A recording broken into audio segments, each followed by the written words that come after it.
हिंदी में यूपीएससी की तैयारी से संबंधित प्रोग्राम्स को देखने के लिए सब्सक्राइब करें स्टडी IQ-IAS हिंदी। नमस्कार, बहुत बहुत स्वागत है आप सभी का स्टडी IQ-IAS हिंदी में। मेरा नाम है अतुल जैन।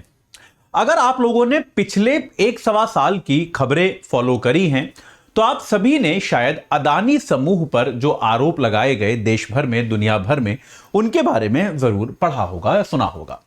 अगर आपने मेरी क्लासेस भी देखी है तो मैंने भी अनेक मौकों पर द हिंदू की क्लास में या अलग से भी आपको भारत का जो अदानी समूह है उस पर जिस तरह के आरोप लगे और जिस तरह से उसके स्टॉक मार्केट में गिरावट आई वगैरह वगैरह, इन सारी चीजों के बारे में पढ़ाया। अगर आपने इन सारी खबरों को फॉलो किया है तो आपने एक हिंडनबर्ग समूह का नाम जरूर सुना होगा। यह हिंडनबर्ग समूह जो है, पहली बार यही एक्चुअली अदानी समूह द्वारा की जा रही कॉरपोरेट गड़बड़ियों का कच्चा चिट्ठा सामने लेकर आया था। हिंडनबर्ग रिसर्च ने ही अदानी समूह पर आरोप लगाया था कि अदानी समूह जो है वो वास्तव में स्टॉक मार्केट को मैनिपुलेट कर रहा है, स्टॉक मार्केट में गड़बड़ी करने की कोशिश कर रहा है और वास्तविकता में उसकी जो आर्थिक दशा है वो काफी अलग तरह की है, बजाय उसके जैसा कि अदानी समूह अपनी रिपोर्ट्स में दिखाता है। इसके अलावा हिंडनबर्ग ने अदानी समूह पर यह भी आरोप लगाया था, जैसा कि आपको पता होगा कि भारत में एक किसी भी कंपनी के मालिकों का एक कंपनी में कितना शेयर हो सकता है उस पर एक सीमा है। हिंडनबर्ग समूह ने यह स्पष्ट किया था अपनी रिपोर्ट्स में, कई बार वो इस तरह की रिपोर्ट्स लेकर आए थे कि भाई अदानी समूह के जो मालिक हैं और उनका परिवार जो है वो अलग अलग एंटिटीज के माध्यम से, अलग अलग अपनी हिडन कंपनियों के माध्यम से भारत के स्टॉक मार्केट के इस नियम का उल्लंघन करते हैं और अपने देश में उनका अदानी समूह का अपनी कंपनियों पर ज्यादा अधिकार है जितना सेबी अनुमति देती है उसकी तुलना में। तो कुल मिलाके हिंडनबर्ग समूह की इन विस्फोटक रिपोर्ट्स के बाद अदानी समूह के शेयरों में जबरदस्त गिरावट आई थी। हालांकि चूंकि भारत में अदानी समूह पे ऐसी कोई कार्रवाई हुई नहीं थी। तो आज खबर यह है कि हिंडनबर्ग जो रिसर्च संस्थान थी वो बंद हो रही है। हिंडनबर्ग के फाउंडर जो है नेट एंडरसन, उन्होंने यह घोषणा की है कि वो अपने इस रिसर्च इंस्टीट्यूट को बंद कर रहे हैं, अपने इस रिसर्च संस्था को बंद कर रहे हैं। एंडरसन ऐसा क्यों कर रहे हैं? हिंडनबर्ग के बंद होने के पीछे क्या वही कारण है जो एंडरसन कह रहे हैं या कुछ और भी कारण होने संभव हैं? एक बार अगले 5-7 मिनट में केवल इसकी चर्चा कर लेंगे। लेकिन उसके पहले आपको बता दूं कि भाई अगर आप 2026 या 2027 में यूपीएससी एग्जाम देना चाहते हैं तो याद रखिए कि आप एजे लाइव कोड लगा के हमारे P2I बैचेस से 2026 वाले बैच से 28,999 में और 2027 वाले बैच से 34,999 में आप जुड़ सकते हैं। इन दोनों बैचेस में जो आपको सामान्य सुविधाएं मिलती थी उनके अलावा 2 नई सुविधाएं हैं। अगर आप प्री क्वालिफाई करते हैं तो पूरी फीस का रिफंड और हर महीने जो टेस्ट होगा उसमें फर्स्ट आने वाले विद्यार्थी को 11,000 रुपए का पुरस्कार। हमारे हिंदी माध्यम के कई सारे विद्यार्थी जब पहले सुविधा होती थी उसमें ये पुरस्कार जीत चुके हैं, तो ऐसा मत सोचिएगा कि आप नहीं जीत सकते। तो आज ही एजे लाइव कोड लगा के इन बैचेस से जुड़िए और अपनी तैयारी को एक सही आकार प्रदान कीजिए। चलिए अब एक बार जानने की कोशिश करते हैं कि यह पूरा मामला क्या है। तो भाई हिंडनबर्ग जो है, हिंडनबर्ग रिसर्च जो है 2017 में बनाया गया। 2017 में बना। नेट एंडरसन नाम का व्यक्ति जो है ये इसके फाउंडर है। नेट एंडरसन नाम का एक व्यक्ति है, उन्होंने एक कंपनी बनाई और ये कंपनी जो है ये बेसिकली रिसर्च करती थी। ये क्या करती थी? ये अपने आप को कॉर्पोरेट विसल ब्लोअर की भूमिका में रखती थी। ये रिसर्च करती थी और ये देखती थी कि दुनिया के बहुत सारे देशों में जो बड़ी बड़ी कंपनियां हैं वो किस तरह की कॉर्पोरेट गड़बड़ियां कर रही हैं। माफ कीजिएगा। और इन कॉर्पोरेट गड़बड़ियों पर यह कंपनी अपनी रिपोर्ट पब्लिश करती थी, अपनी रिपोर्ट छापती थी। ठीक है। और साथ के साथ याद रखिए कंपनी अब ऐसे पैसा कैसा कमाएगी? कंपनी को पैसा भी कमाना होता था। तो कंपनी अपनी रिपोर्ट छापती थी और साथ के साथ जिन कंपनियों पर वो अपनी गड़बड़ी की रिपोर्ट छापती थी अक्सर उनके शेयरों में शॉर्ट पोजीशन लेती थी। उनके शेयरों में शॉर्ट पोजीशन लेती थी।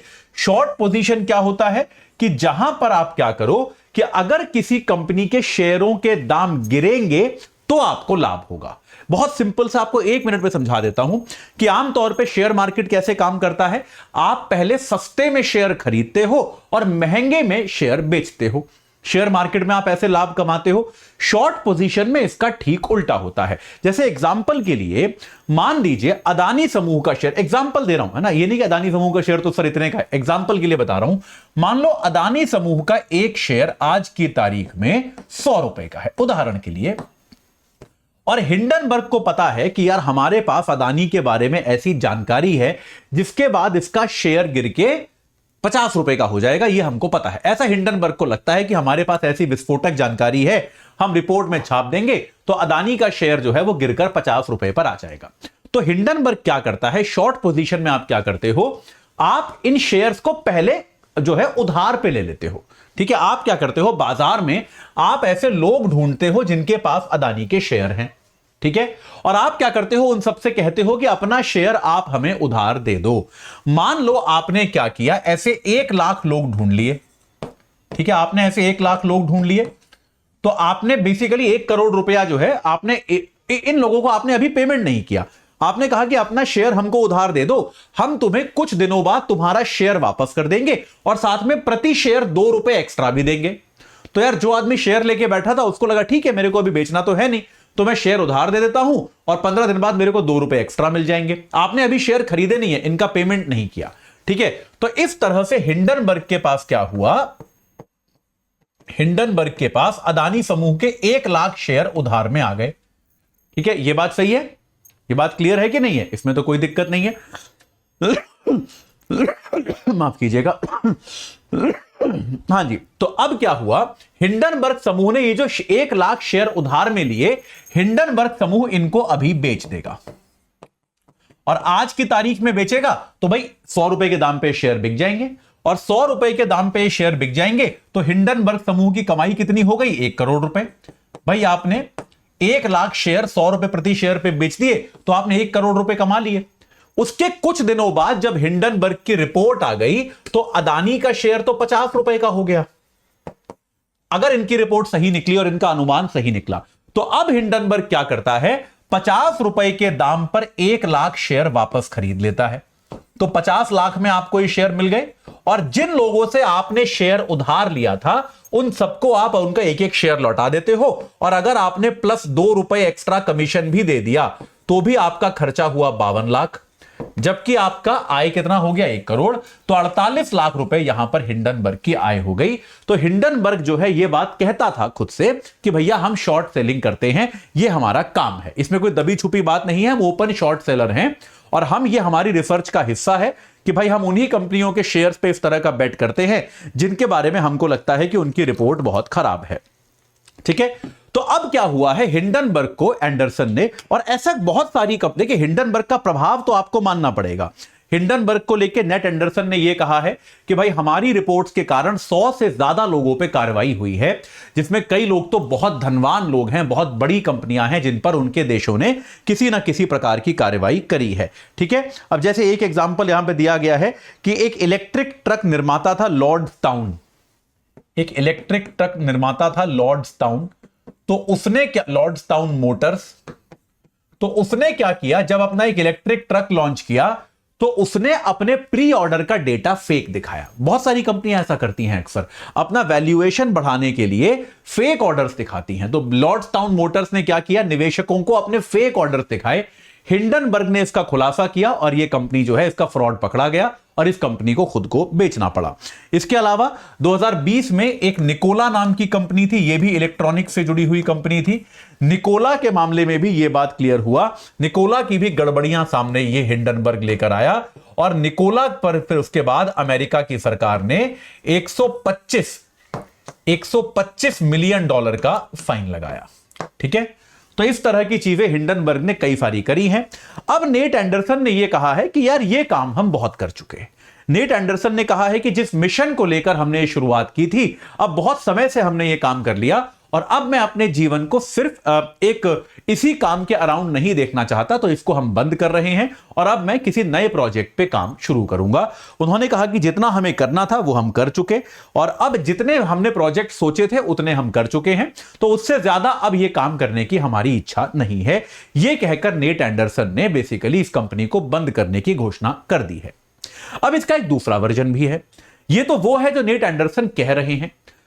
एक दूसरा वर्जन यह है कि डोनाल्ड ट्रंप की सरकार अमेरिका में अब 4 दिन में आने वाली है और यह कहा जा रहा है कि डोनाल्ड ट्रंप की सरकार जब आएगी तो हम सभी जानते हैं कि उसमें बड़े उद्योगपतियों का अच्छा खासा दबदबा है, खास तौर पे इलॉन मस्क उस इंडस्ट्री में, इस उद्योग में बहुत बड़े एक शक्तिशाली व्यक्ति बनकर उभरेंगे इस नई सरकार में, इसमें कोई डाउट नहीं है। और ऐसे में चूंकि ये कॉरपोरेट कंपनियों का खुलासा करते थे हिंडनबर्ग, और इनके आचरण पर भी कई बार उंगलियां उठी कि ये वास्तव में देशों की, जैसे भारत में आरोप लगाया गया कि हिंडनबर्ग जो है वो भारत की अर्थव्यवस्था को बर्बाद करने के उद्देश्य से ही ये सब कर रहा है। तो इस बात की भी संभावना थी, इस बात की भी संभावना मानी गई कि कहीं ना कहीं शायद हिंडनबर्ग जो है उस पर डोनाल्ड ट्रंप सख्ती कर सकते हैं, उस पर कार्रवाई कर सकते हैं। तो एक बात यह भी कही जा रही है कि आने वाली ट्रंप सरकार की कार्रवाइयों से बचने के लिए जस्ट उनकी सरकार के आने के चंद दिन पहले हिंडनबर्ग कंपनी को बंद करने का फैसला एंडरसन ने लिया है। और अगर आप इस डिसीजन की टाइमिंग को देखें तो यह संदेह पुख्ता भी लगता है कि यार मतलब एकदम कतई डोनाल्ड ट्रंप के आने के 4 दिन पहले ही आप कंपनी को बंद कर रहे हो, तो ये संदेह जो है ये काफी पुख्ता भी नजर आता है। खैर जो भी हो, तो भाई जो भी कारण रहा हो, आगे जो भी होगा वो हम देखेंगे।